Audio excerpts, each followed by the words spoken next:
What's up? What's up? It's Latoria Q back with another video. Yes, I'm looking better. The day has now going on.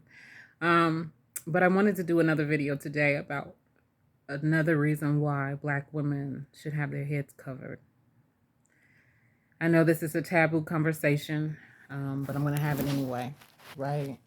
I got braids in right now. Sometimes I do come on here with my hair shown, and sometimes I do have my head covered. But that leads us to a discussion about having our crowns covered. Now, this is not a conversation for everyone. Um, this is not a conversation for everyone. This is not a conversation for every culture. This is not a conversation for every woman, no matter how you identify. This is not a conversation for everybody. So if you understand or overstand the conversation, this is why I'm having it. So many of us who are in subconscious communities and groups, we always have the conversation about women wearing wigs and scarves and head coverings. And sometimes it's a message of being unkept. And sometimes it's a message of being fashionable versus modest. And, we have many conversations and we've heard it from all sides, whether it's women who are natural and encouraging other women to be natural. It's a conversation amongst women and men who are in different spiritual groups, whether you are Hebrew Israelite or you are part of the Moorish science community or any community that has anything to do with women and modesty and or women and them being in this society. Because as a natural hair Black woman, I have seen and felt oppression and or just being pointed out by not only Black men, Black women, but also white gendered people as well, meaning white men and women, gendered, however you want to say it. So I've had, because I live in Kansas, okay? And so I know what it is firsthand to have someone say you're not professional enough because your hair is a certain way, or you're not this enough because you came in with a scarf. Why are you coming in? Are you lazy? Do you not choose to comb your hair? Why are you have on a scarf? I've had all kinds of conversations. I've heard all kinds of things. I have been just firsthand experience, like I have that when it comes to Black hair. So today I have braids. Normally I don't wear braids, but for me, in a sense, this is me keeping my hair covered as in a protective style. But, it's a big conversation within our community about our hair, especially when we start talking about women who are dealing with immune deficiency disorders such as lupus, alopecia, or having different things go on in their life that causes them stress and they lose their hair. We have this conversation all the time. We are always judged. We are always put under a direct microscope when it comes down to our hair and our head coverings. We are not like Muslim women who are able to wear hijabs and not have anyone really judge them. They're judged. Don't misconstrue what I'm saying. They are judged, but it's because it's a religious factor being put in there. It's not judged as harshly. But when a Black woman wears a scarf or head covering, it's something to be said about it. If it's a Black woman that's bald, it's something to be said about it. If it is someone who is choosing to keep their hair covered no matter what their hair length is or what is going on with their hair follicles or what they are choosing spiritually or religiously, they are still under subjection of society as to whether they should or should not have on something. And it's why is it Black women have to be even more cautious and responsive to things that deal with our hair. It's so interesting that Black men have so much to say about Black hair. Now, I'm not saying it in a crazy way because I understand our hair does have a lot to do with our beauty when you look at it in that fact, in that light. A woman's hair can make her look more attractive or less attractive, kept or unkept. We can have that conversation however you want to do it across the board. But the fact of the matter is we have more conversations about our heads than any other group. we have more judgment about our hair from diverse groups than anyone else. And it is crazy to me. It is crazy to me that anyone has an opinion. Now, the reason why I chose to make this particular video is because I had previously dated someone who, when I originally cut my hair off, so about a year and a half ago, I decided to get some locks. Because of the texture of my hair, it was too much tension and the locks began to break my hair. I still have my locks and I still consider reinstalling them. But I'm also considering like just regrow my hair, right? But I was dating someone who was supposed to be not only conscious, but definitely in more of an aware state. And the issue was my hair. And my father also said something about my hair when I cut it off. And at first I was like, first of all, who cares? It's my head. Second of all, why do you feel the need to address your opinion about my hair to me? Because it's still my head. But I didn't realize how invested Black men are in our hair until I started to experience that, okay? And what I came to find out is many men look for codes in Black hair. Want to get into it? Let's get into it. Many men look for codes in Black hair. However, if they are not aware enough of themselves, they don't know what they're looking at. Okay. So if you recall, there were memes many years ago that came around and it was saying that, when slaves or those enslaved were, getting ready to run away from the plantation, they would put codes in their braids about how to follow the stars. And so obviously a woman who has the braids can't see the coding in her head, but she can feel it, right? Because I've had micro locks and you can feel every individual strand being touched and pulled. Even when you get braids, you feel every individual strand in your head, and you become so sensitive to certain things because of where the tenderness is in your head.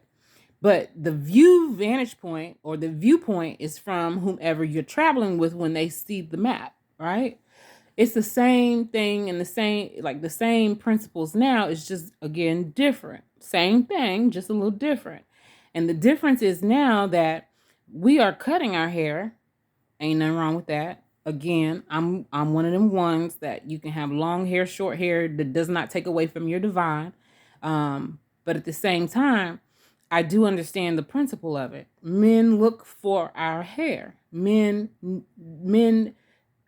judge us by our hair. If you see a woman who's bald and faded, or you see a woman who has short hair, you wondering what's up with her nutrition.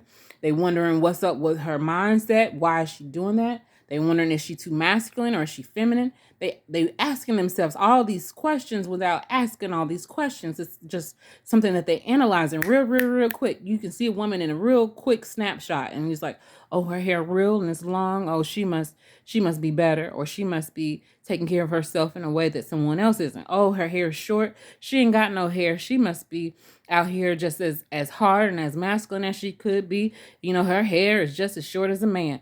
Oh, you know what? She keep a wig on. You know what? She lazy. She don't take care of it. It's so much judgment that comes from men about our hair, but it's also because they are looking for signs and symbols in our hair. I'm going to keep going right there. They're looking for signs and symbols in our hair because we have the coding. Now, why would a man choose a woman off her hair? I'm not old. I'm not old. That's right. I'm not old, but I'm a woman of a certain age, and I've been around for a little bit, right? And so because I've been around for a little bit, I've been able to witness men in different states.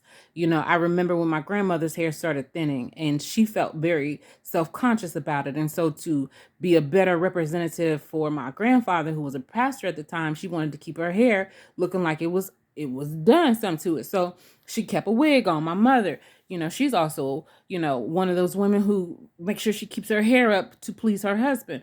I know many of women who keep their hair up to not only appease themselves and feel confident within themselves, but it's to feel also confident in their relationship, that they are still attractive to their partner. But their partner is not looking at them just for the state of being attractive. They're looking at them for the state of, what are you doing to take care of your crown? What are you doing to take care of your temple? What are you doing to take care of your whole being? And your hair is the representative that is reflective of your whole being, not only your hair, but your nails. One of the first things I learned when I went back to school and I took anatomy and physiology to get into being a manual therapist or massage therapist. One of the first things they really talked about when we got into looking at people and how to assess them was their hair, their eyes, and their nails.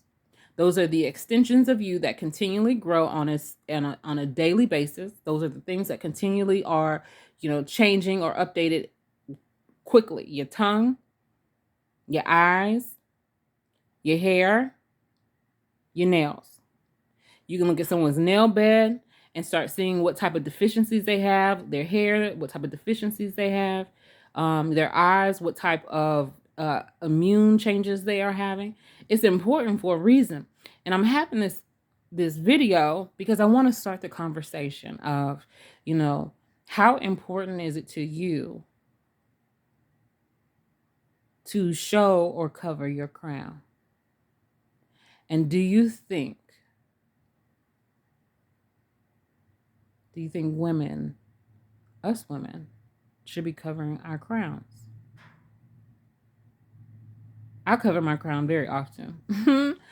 I would say 85% of the time I actually have on a scarf or have my hair covered. 85% of the time.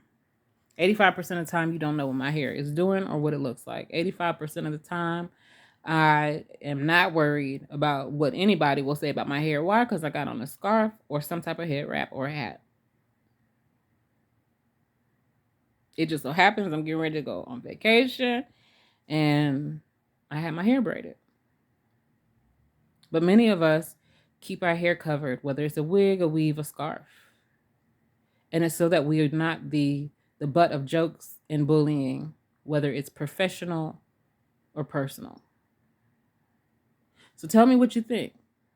Do you think women should cover their hair so that they're not butt of jokes? Do you think women should be more concerned about what men think about their hair? Do you think that women, and this is more to women, not necessarily men, but I'm sure men are going to chime into this conversation. It's time for us to start having conversations we ain't having.